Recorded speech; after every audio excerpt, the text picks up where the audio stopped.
Allie with Allie'sOrganics.com. Do you have an existing bed that's not doing so well or has got a lot of clay in it and needs a little help? We're going to show you how to do that today. This bed here has just been fallow for quite a while. It's pretty clay, it's pretty dry, it's got a hard surface on the top, and we're going to amend this and fix it and make it to where things grow really nice for you.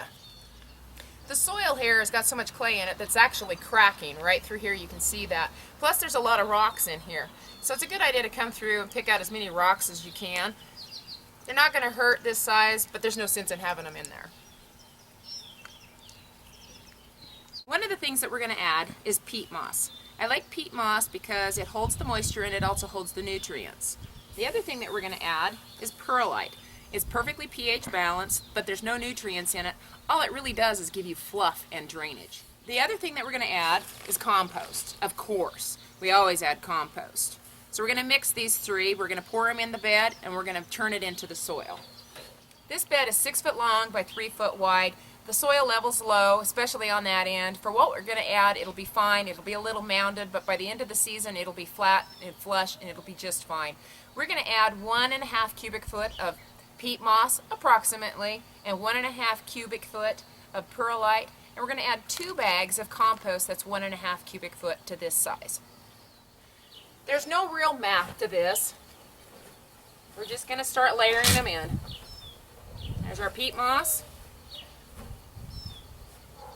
Now if it's windy, it's not a good idea to be putting the perlite in, and it is kind of dusty, and if you have problems with asthma or dust, then you might want to wear a mask for this. But it is safe.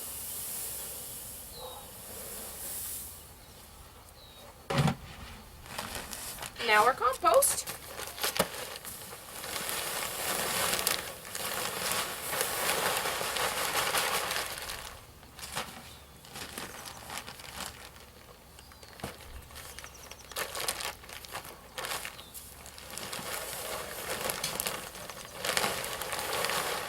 Looks like a lot, doesn't it?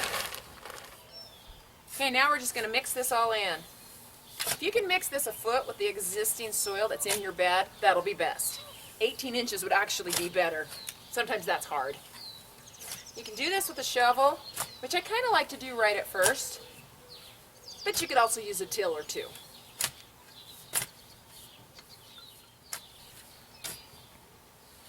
At this point, I'm going to grab the tiller because it's a lot easier and I've got a lot of that perlite mixed together.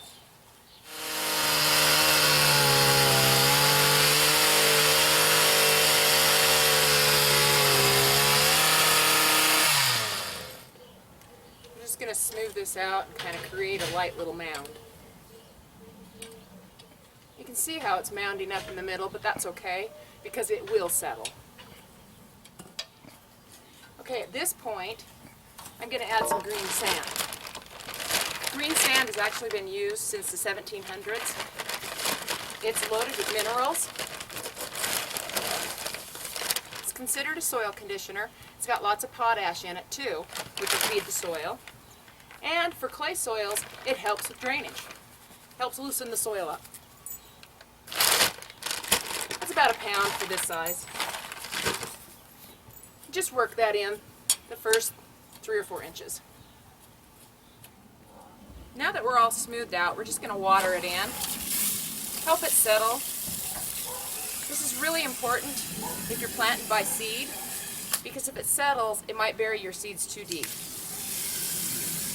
Just water it in, let it sit for a couple of days, and then you're ready to plant.